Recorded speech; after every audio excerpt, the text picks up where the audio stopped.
Evening, and welcome to the Development Review Commission of October 10th. The Development Review Commission is created to hold public meetings and hearings to provide analysis and recommendations to the City Council regarding general land use policies and applications where the Commission has the power to recommend and to render final decisions on specified applications where the Commission has final decision-making power, including but not limited to all aspects of a proposed and future development. The Development Review Commission recognizes that the creation of a desirable environment throughout the city for residents, business, and industry is a prime requisite for the interdependence of land values, aesthetics, and good site planning, by promoting harmonious, safe, attractive, and comparable development that is therefore considered to be in the best interests of public health, safety, and general welfare. I'd like to introduce the members of the Commission with us this evening. To my left, Andrew Johnson, Phil Amorosi, Scott Sumners. To my right, Barbara Lloyd, Mike DiDomenico, and Tom Brown. From staff, we have Cynthia Jarrett, Karen Stovall, Avini Kingsley, and Ryan LeVake. The first item on our agenda is the consideration of meeting minutes from the study session and regular meeting from September 26th. There were some corrections given to staff previous at the pre-session, so I'll consider the minutes, approval of the minutes as amended for both sessions. So moved. Is there a second? Seconded. Moved by Commissioner DiDomenico, seconded by Commissioner Sumners for the approval of the minutes. All those in favor? And that passes 6-0 with Commissioner Lloyd not voting because she was not in attendance. The next item is on consent agenda. So Emerald Center Lot 4. Is there anyone from the public wishing to speak on this item? Seeing none, we will vote for this on consent. Is there a motion? Move for approval of the consent agenda. Second? It's been moved by Commissioner DiDomenico and seconded by Commissioner Johnson for the approval of the consent agenda. All those in favor? Opposed? And that passes 7-0. The next item on our agenda is PL 170216, Caprock Hospital.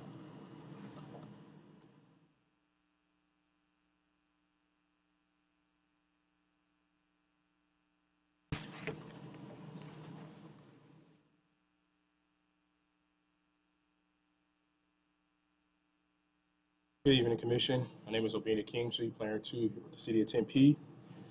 Caprock Hospital is a new 29,440 square foot building that's being proposed on a vacant industrial site for a hybrid hospital and medical clinic. The project is proposed on Green Tree Drive, which is just east of the Maricopa Freeway and I-10, and is approximately 870 feet south of Warner Road. The applicant is requesting a use permit to allow a hospital in the general industrial zoning district, as well as a development plan review for the site plan, building elevations, and landscape plan. Oh, sorry. One extra. There we go. The building is positioned towards the middle of the site and is a minimum of 50 feet from any adjoining property line, which is a requirement for hospitals. The applicant is proposing a building height of 40 feet, which technically exceeds the height for the GID zoning district. But due to the fact that this project is within the Southwest Overlay District, they have it by right additional 25 feet that they can go up to. So with this project being at 40 feet, it meets that standard.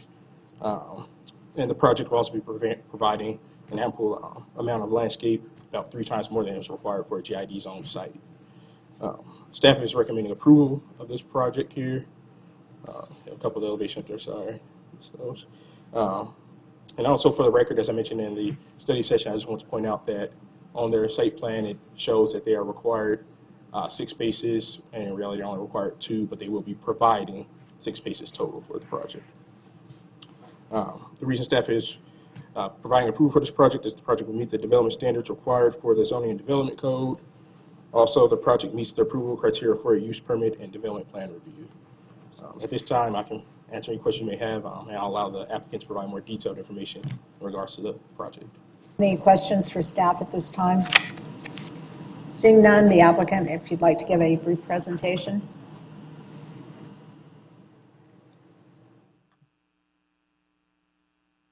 Good evening, Chair, members of the Commission. Mario Mangiamelli, iPlan Consulting, Gilbert, Arizona. I am here tonight on behalf of Caprock Emergency Holdings, College Station, Texas. Thank you. And thank you for allowing us to give a brief presentation.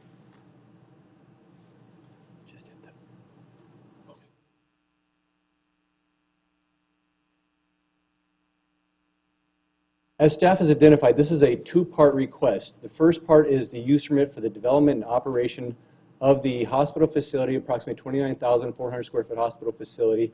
And the second part of the request is for development plan review to really establish criteria and design concepts for the conceptual site plan, conceptual landscaping, building elevations, colors and materials, as well as preliminary grading and drainage. And just to familiarize some of the commissioners, if you might not be aware where the project is, this is an approximate 4.5 acre property just south of Warner Road and east of I-10. I have the aerial up on the screen before you. One of the primary, I should say, one of the many reasons, but one of the primary reasons why we selected this site is our market analysis has really identified that there is this particular emergency medicine or emergency medical care is underserved for this geographic area. We felt that looking around at the properties within this area that the Agave Center 2, specifically this vacant lot 8, was really well suited to handle and develop the use, and that any sort of impacts to less intense uses are really minimized. We don't have any residential uses in close proximity. The closest residential you have are City of Phoenix jurisdiction across I-10 to the west, and then there are some, and unfortunately they're not on the aerial, but some single-family residential, I believe maybe in some higher density single-family further south and east of this property. And again, it's off of this aerial. The building directly to the east, that is a one-story, and for the best of my knowledge, primarily office-type uses. The building directly north of us, that is a 4-story office-type use building. And if you go further north up towards Warner Road, that is about I believe it's about a 6-story hotel use. Again, this is an industrial park, still developing industrial park. You can see there's a very long, looks like a concrete ditch, for lack of better terms, along our west and south project boundary. That is actually an Arizona Department of Transportation drainage channel that funnels runoff from the freeway and feeds it down to a quite large retention basin just south of the project area. We've been working with the city of Tempe in an effort to look at some sort of joint use of that retention basin in the future, and therefore when you look at our site plan, you'll see we've left some parking to the south of our project, as well as some shared access that goes through our property. So we will have some sort of a joint shared use with the city of Tempe as well as Arizona State University in the future.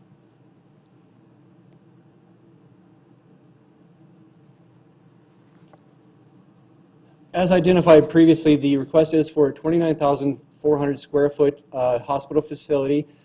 It is proposed at 2-story. However, when I show you the elevations here in a few minutes, it's primarily a single-story type facility. The second story is really only a small portion of the building. It is an approximate 5,000 square foot portion of the building, and that is to serve as administrative offices for the staff within the hospital. In looking at use regulations within the city of Tempe, this is really, I like to call it kind of a hybrid use. It's a hospital and it's a medical center. Even though we're calling it a hospital, the primary focus is on emergency medicine, emergency medical care for the customers that come there. The outpatient, I should say, I'm sorry, the inpatient portion of the facility is really, even though the area is about the same size, it's an ancillary use when you look at Caprock's model. It is an ancillary use in that the inpatient bedrooms are primarily for overnight stay, overnight observation. Any sort of critical care type emergencies that we might have within this facility are transported to a different community or regional hospital that can handle these. Again, the primary focus is on the outpatient emergency medical care within this facility. As staff had briefly stated, this request is two-part, and as I stated, the request is two-part, is a use permit. By your zoning and development code, there are 5 required findings that the Development Review Commission must make in effort to grant the use permit. And as part of the second part, the development plan review, there is a series of 12 required findings that you also must make with respect to design. As evidenced in our project narrative that should have been included within your packet, as well as the staff report, we believe that all of those findings for both the use permit and development plan review are both met and exceeded for the entire project. I'll briefly go over the elevations. The primary goal with the elevations for this project is to look at the adjacent existing built form and to blend within the character of that office center while also introducing new forms and design details, hopefully increase the level of design quality for the area. If you might recall, going back to the aerial, this is somewhat of a flag shape or a dogleg lot. We unfortunately do not have the visibility that most other uses have off of the street, nor do we really need high visibility for this use. This property is set back a considerable distance off of West Green Tree Drive. The visibility is going to be off of Green Tree Drive as well as quite possibly northbound, or I should say it's actually technically westbound traffic on I-10. But looking at the building elevations, we've introduced different materials. You have honed limestone CMU. We also have split face limestone CMU. There are brick elements. There are modular metal panel elements that all come together to create the elevation design, again, to be compatible with the adjacent built form. I'm just going to breeze through these. Certainly if you have any detailed questions, let me know. These perspectives probably give you a better understanding of what the facility will look like. This is from the southwest portion of the property. Again, this is what you'd be viewing actually if you were closer than I-10, but from the southwest area. You see the two-story element is right there on the corner, where the remainder of the building is primarily one story. Green Tree Drive and further Warner Road are further north. This would be the eastern elevation as you enter into the site off of West Green Tree Drive. Again, we took the trees out of this perspective so you can actually see what the building forms and massing look like as you enter into the site.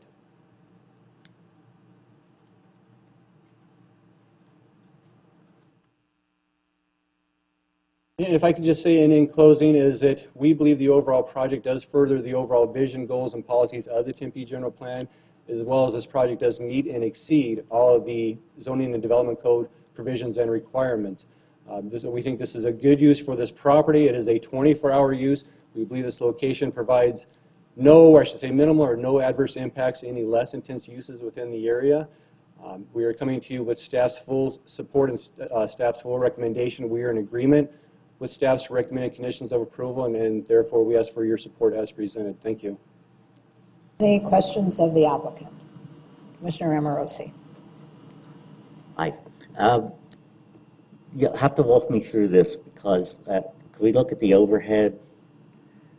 It seems like, okay, so you have 24-hour emergency services and outpatients, so there would be both ambulances and, say, if somebody cuts their finger and they need to run in there, right?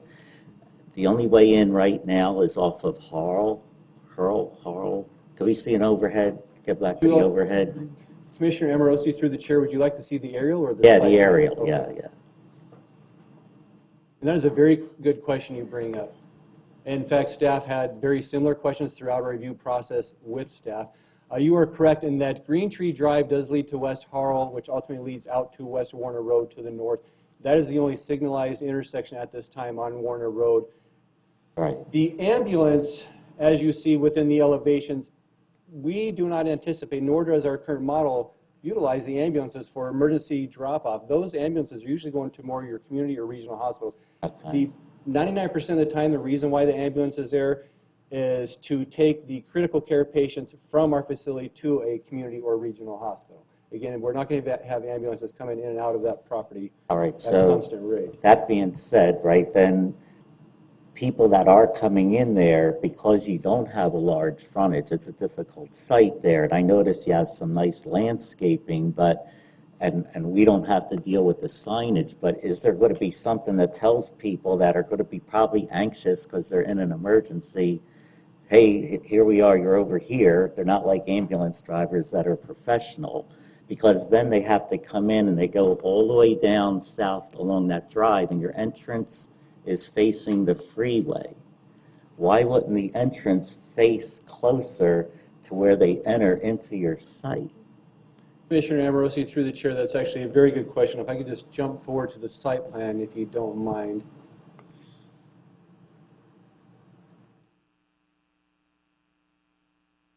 That might be better than the actual site plan. Okay. We actually went back and forth with staff through our various review procedures and processes and looked at putting the building entrance to the southeast corner, and to us it just felt like it worked from a functional standpoint to actually have it at the southwest corner of the property. But to answer one of your other questions is we will be working with staff in the future regarding any sort of signage and wayfinding, and also with the Agave Center property owner, but also maybe even possibly Arizona Department of Transportation looking at some sort of additional signage you might get on the freeway that leads people off. Because sometimes you see when you're driving down the freeway, you'll see hospital this way, restaurants, lodging this way. There's a way to work with ADOT. They do have a certain program to get additional signage on that property. And looking at this, the property owner developer did not feel that this location really hampered their use one bit. Okay, all right. It's more of a destination use, if you will. It's not a drive-by use. As long as we keep the people focus of the hospital. No, believe me, there's been Yes. many analysis studies look, because this is a huge investment into the community, and they will not be willing to expend these millions of dollars without knowing that they could serve the community as well as obviously recapture some of these development costs. Thank you. Other questions? Commissioner DiDomenico. First off, Commissioner Amorosi, it wouldn't be a hospital if it wasn't confusing on how to find the entrance. There's no hospital I've ever been to where I didn't drive in circles for a while. So, you said something in your presentation that caught my ear I wasn't aware of. I understand the shared access for the city of Tempe to the retention area to the south and some parking spaces that you've got there. But you also said for use of, or the benefit of ASU. What's that about? Commissioner, let me see if I can get you right here. Another fellow Italian to Italian, I assume. Via Domenico, is that correct? Domenico. Via Domenico, through the chair. Without hanging myself here, I know there's a lot of details that are still being worked out with the city, but as to my understanding that I believe it is I want to say Arizona State University, and one of their clubs, it might be their archery club, that are currently using or have some sort of a joint agreement with Arizona Department of Transportation to use that bottom of that retention basin. They're going to have an archery range right next to the hospital. Perfect. That is perfect. There You're going to be might busy. be some desire to have some additional clubs participate with maybe some sort of future development or redevelopment of that retention basin. And so we've been working with the city to at least provide the shared access as you come through our site along the east project boundary. And we have a separate access where you will actually be able to go down and drive to that retention facility, as well as providing some additional parking, which we're not counted against or towards our use whatsoever. That is parking to provide for Arizona State University and City of Tempe, for that matter. Perfect. Thanks. I'm sure Ryan will fill us all in when agreements are made somewhere down the road. Thank you. Other questions, comments, anyone? All right, thank you. We will open up public hearing portion of this. I do not have any cards. Is there anyone in the audience wishing to speak on this? Seeing none, we'll close the public hearing, and I'll open it up for commissioner comments. Commissioner Is it your DiDomenico. preference to, Madam Chair, to vote on both the use permit separately or in conjunction as one fell swoop? We can vote on them with one motion, is that correct?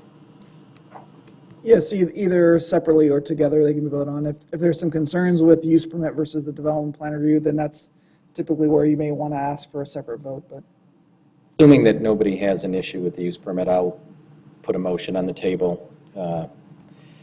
I move for the approval of Caprock Hospital PL 170216 with the conditions as detailed in the packet. Okay. Motion, is there a second? It's been moved by Commissioner DiDomenico, seconded by Commissioner Sumners. All those in favor? Opposed? That motion passes 7-0. Thank you. The next item on our agenda is commission members' announcements. Anything from anyone? Seeing none. Commissioner Brown. Just note, the film Citizen Jane, which concerns Jane Jacobs and a bit of Robert Moses, will be shown for free at the Valley Arts Theater on Mill Avenue on, I believe, Wednesday, the 18th. Okay. And there will be some discussion afterwards featuring a couple of people of interest. So I encourage people to learn about Jane Jacobs. What time did you say? I'm sorry. I don't know the exact time, but 7? 7. Okay. All right, other comments? Staff or? I'd like to Commissioner just Dina go on McCarthy. record as saying I'm extremely depressed about the Diamondbacks and the end of the baseball season. Thank you. Okay. Staff, future, Yes, just quickly, I wanted to mention at the last city council meeting, the mayor read into the record a proclamation for October as National Community Planning Month. So I just want to acknowledge and thank the Development Review Commission members for all their work and dedicated service for the city of Tempe. For the next regularly scheduled